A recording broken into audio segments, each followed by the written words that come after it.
সাদা ঘুড়ি আমি উড়ি তোমার আকাশে,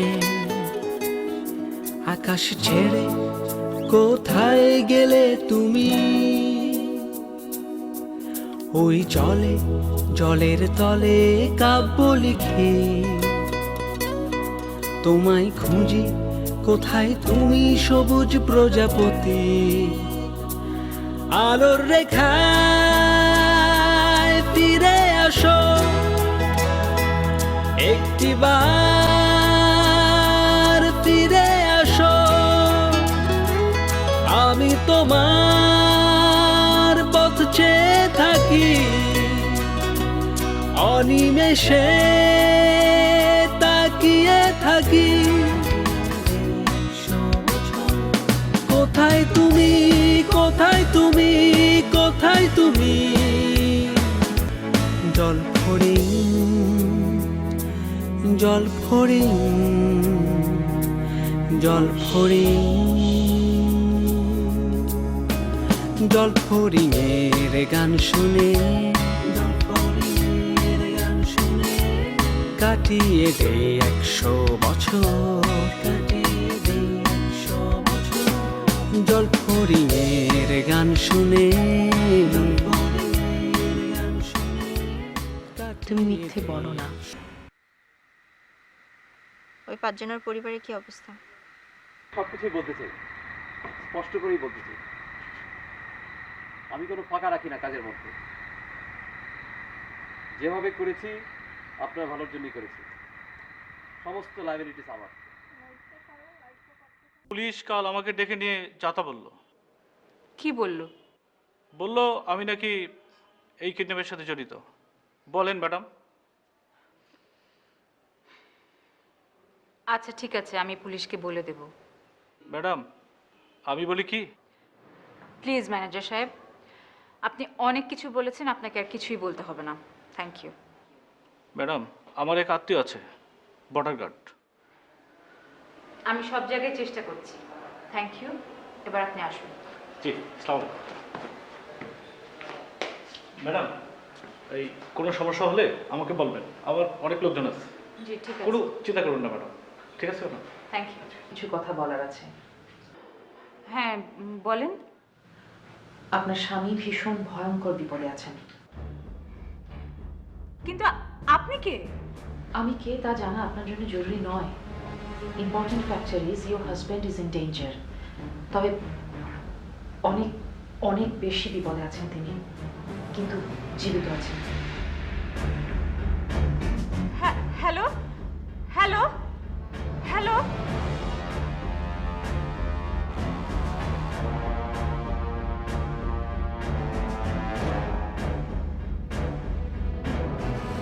ম্যাডাম পুলিশ আমাকে অনেক ধমকালো, কেন আগে ভাগে।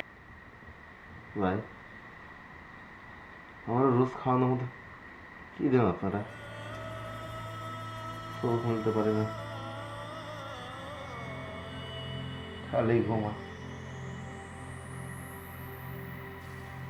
কথা কম, কথা আর কি কম বলবো, আমার ওর বলারই বা কি আছে।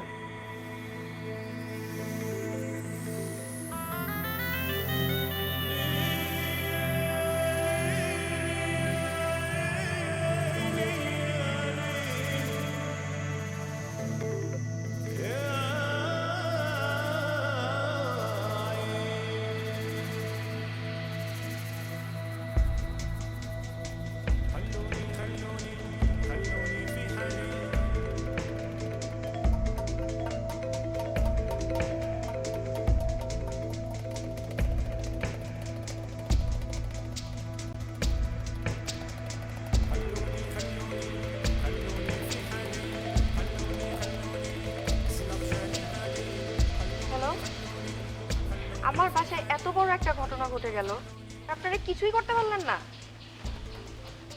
আমি তো ঢাকায় ছিলাম না। তাহলে আপনাদের কাজটা কি?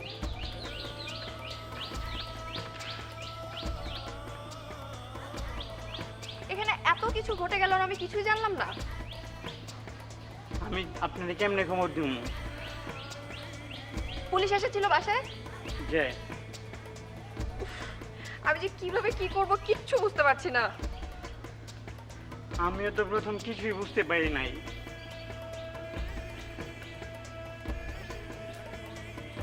কই ছিলি তুই? যা।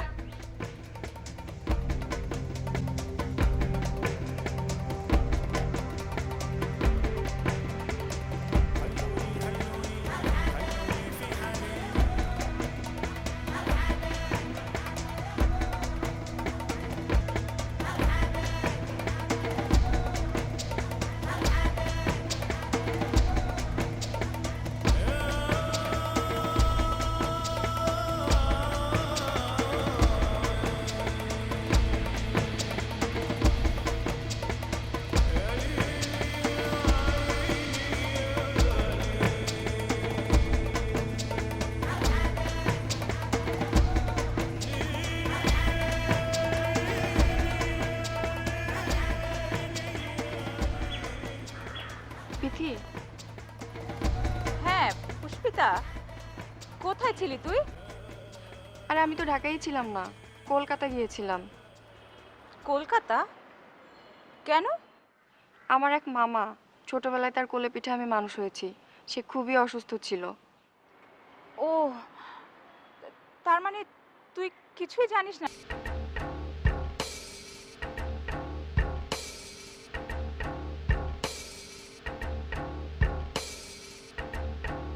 আসামিদের বক্তব্য শুনবেন না?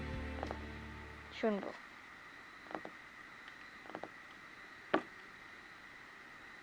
সবার বক্তব্য শুনবো, কিন্তু তার আগে আপনার সাথে একজনের পরিচয় করিয়ে দেব। অসাধারণ একজন মানুষ, কোন এক অদৃশ্য কারণে আমাকে অনেক মমতা করে। কেন করে জানি না, অবশ্য জানার কখনো চেষ্টাও করিনি।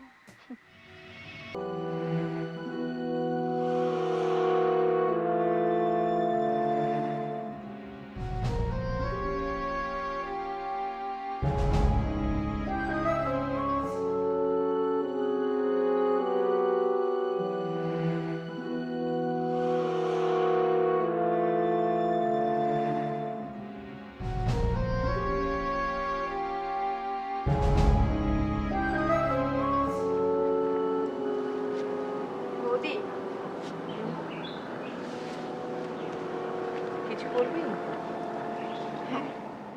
হ্যাঁ বল। তুমি আগামী শুক্রবার গ্রামে যাচ্ছ তো? হ্যাঁ যাচ্ছি, কেন বলতো? না মানে কাল সকালে আমি যখন ঢাকা ফিরবো তখন হঠাৎ দুজন লোক এসে হাজির, অদ্ভুত এক প্রস্তাব নিয়ে। প্রস্তাব? হ্যাঁ প্রস্তাব, তোমাকে ওদের হয়ে একটা কেস লড়তে হবে। আচ্ছা, গ্রামের মধ্যে এটা তো ভেরি কমন একটা ইনসিডেন্ট, তাই না? মেয়েটার বাবা বেশ প্রভাবশালী। হুম। আমি যদিও বলেছি তোমার সময় নেই, তবে ওদের ভাবসাব দেখে মনে হলো ওরা ঢাকায়ও আসতে পারে তোমার সাথে কথা বলার জন্য। ঢাকায় আসলেই কি? আমি ওদের বলেছি সব কিছুই। আমি গ্রামে গেলে ওরা কি আমার সাথে দেখা করতে আসতে পারে? হ্যাঁ। এত কাজ করার মাঝখানে গ্রামে যাই কিন্তু একটা দিন শান্তি করার জন্য, একটু রেস্ট নেওয়ার জন্য। আমার না এসব ভালো লাগে না রে পুষ্পিতা, আমি আর পছন্দ করি না এগুলা। কি করে বোঝাবো বল? সরি। এখানে তো তোর সরি হওয়ার কিছু নেই। আমি আসলে ওদেরকে বলে ফেলেছি তুমি যে গ্রামে যাবে। বলেই যখন ফেলেছিস তখন তো আর করার কিছু নেই, তাই না? আসলে সব ঘটনা শুনে আমার মনটা অনেক খারাপ হয়ে গিয়েছিল। তোর আর আমার মন বলে কিছু নেই, আমি তোকে অনেকবারই বলেছি, কিন্তু তুই কখনোই শুনিস না, মানিস না। তুমি কি আমার উপরে খুব বেশি রাগ করেছো বৌদি? এখানে বেশি রাগ আর কম রাগ বলে কিছু নেই রে। না আসলে তোর কাছে আমি কোনো যুক্তি শুনতে চেয়েছি বল? তাহলে খামাখা এত কথা বলছিস কেন? কথা বাড়িয়ে তো কোনো লাভ নেই। যে কোনো কিছু করার আগে চিন্তা ভাবনা করে করাটা ভালো। কাজ করার পরে চিন্তা ভাবনা করাটা আমি একদম পছন্দ করি না। যতই যাই বলিস, এটা তো তোরা সবাই জানিস যে আমি ব্যস্ত থাকি। তারপরেও যদি তোর একটা মানুষকে আমার সাথে দেখা করতে বলিস, সেটা কি ঠিক? সেটা কি আমার ভালো লাগে? আমার কি একটু রেস্ট বলে কোনো জিনিস নেই? এটা তো তোদের বোঝা উচিত, তাই না? কি রে, আমার কথায় মন খারাপ করেছিস? না। না বলছিস কেন? আমি তো তোকে মন খারাপ করার মতনই কথা বলেছি। বললাম তো বৌদি, আমি মন খারাপ করিনি।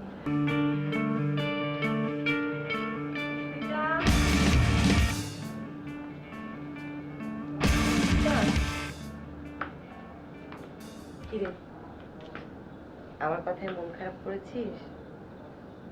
না। না বলছিস কেন? আমি তো তোকে মন খারাপ করার মতনই কথা বলেছি। বললাম তো বৌদি, আমি মন খারাপ করিনি। আর বলিস না রে, চারিদিকের এত ঝামেলায় আমি আজকাল থাকি, আমার আর এসব ঝামেলা ভালো লাগে না রে। আর তখন মাথাটা খুব গরম ছিল। আমি আসলেই কিছু মনে করিনি বৌদি। তুমি যা বলেছো ঠিকই তো বলেছো। আচ্ছা এখন শোন, তোর সেই গ্রামের লোকের সাথে আমি যখন শুক্রবার দিন যাবো তখন কথা বলবো, কিন্তু একটা কথা, আমি কিন্তু কেসটা ওখানে গিয়ে লড়তে পারবো না রে। সেটা আমি ওদেরকে বলেই দিয়েছি। তা যদি বলেই দিয়ে থাকিস, তাহলে এখন গাম্ভীর্যপূর্ণ চেহারা থেকে বেরিয়ে একটু হাসি দে। আমাদের জীবনে কি আসলেই কোনো হাসি আছে বৌদি? আচ্ছা মদন কই রে? আর কই, টিভি দেখছে। আরে, আমি ভিতরে গেলাম, তুই আয়। শীত না গরম তোকে আমি জিজ্ঞেস করেছি? জি না, জিজ্ঞাসা করেন নাই, তবু বললাম, বলা আমার কর্তব্য। আচ্ছা তোর মাথায় কি একটু সমস্যা আছে নাকি রে? সামান্য আছে, এই ছোটবেলা চৌকি থেকে পড়ে গেছিলাম, সেই থেকে মাথায় লাগছে চোট, আর মাথাটাও সামান্য এলোমেলো। যা, বেশি কথা না বলে আমার জন্য খুব সুন্দর করে এক কাপ কফি বানিয়ে নিয়ে আয়। আজকে একটু একটা অদ্ভুত। কেন? আমি এবার কি করলাম? এমন ভাবে আমার সাথে কথা বলিস মাঝে মাঝে আমার মনে হয় তুই আমার গার্জিয়ান। কই? কই মানে, তোকে ছাড়া আমার দুনিয়াটা কিন্তু এখন একদম অচল, যদিও কথাটা তুইও জানিস। শোনো, শনিবারে ঢাকায় ফিরে কিন্তু তোমাকে ইউএসএ ভিসার জন্য এম্বাসিতে দাঁড়াতে হবে, মনে আছে তো? হ্যাঁ মনে আছে। আর একটা কথা, এবার ইউএসএ গেলে একবারে মেডিকেল চেক আপটা করিয়ে আসবে, ঠিক আছে? কেন, আমি কি অসুস্থ নাকি? তারপরও। ইউএসএ কিন্তু কানাডার পাশেই। হ্যাঁ, তাতে কি? জানোয়ারটার কথা আবার মনে পড়ছে নাকি? সে তো এখন কানাডায়। সে মানে কি? জানোয়ার বলো। তারপরেও তোর তো ভাই। আমি স্বীকার করি না। তাতে অবশ্য তার কোনো কিছু যায়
ছিল এতদিন?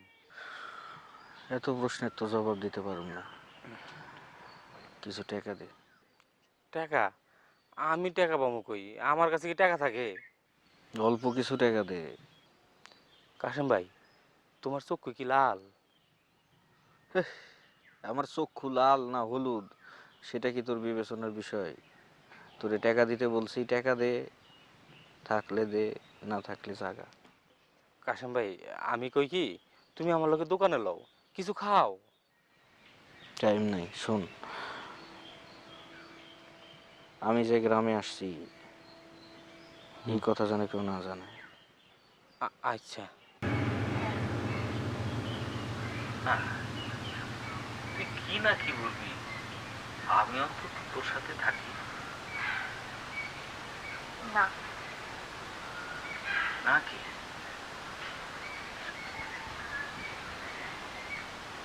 আমি তার সাথে একাই কথা বলবো। সে কিন্তু অনেক বড় ব্যারিস্টার। তাতে কি, আমি একাই পারি। তুই বুঝতে পারতেছিস না? সবই বুঝতে পারছি। আমি কি একবার তোর সামনে যেতে পারবো না? না, আমি তার সাথে একাই কথা বলবো।